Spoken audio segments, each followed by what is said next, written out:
I think the collection that you all have in your library is essential for a number of reasons. What would happen if we didn't have the collection that you have, or the collections like it? What would we lose?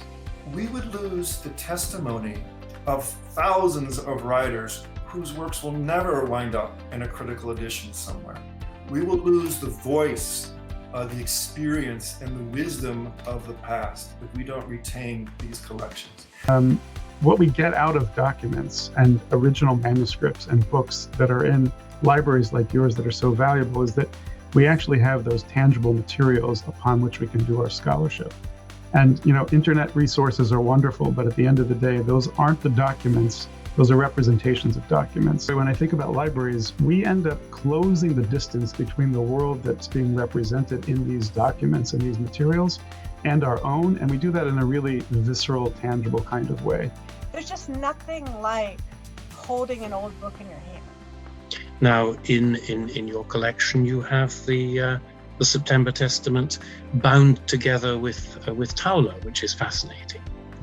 Those sort of choices that are made in the binding of physical books can be enormously interesting. You get a sense of the context in which the book is being read and used. One of the things about these libraries and the sources they hold is that it provides a window into the past. And without that, we don't know how we got here to the present. And so digitization is great. But for me, when I think of digitization, it's only a backup in the sense that I can only go to a digital source after I've seen the primary physical source, because then I know what I'm looking for and I know where to find it. I have spent so much time in libraries in Europe, particularly in Rome and Library of Congress, just spending time and looking and having some clues, but just spending time and looking and the whole experience is wonderful and mystical, but you sometimes make a really good discovery. Collection of these texts says something about what we are invested in. So where we're putting our treasure and our time says something about how we are invested in the past, our forebears, our ancestors, their words, their lives, that we're taking the care and the time to not just focus on what's happening now in this digital age, but looking back and giving them the care and attention they deserve.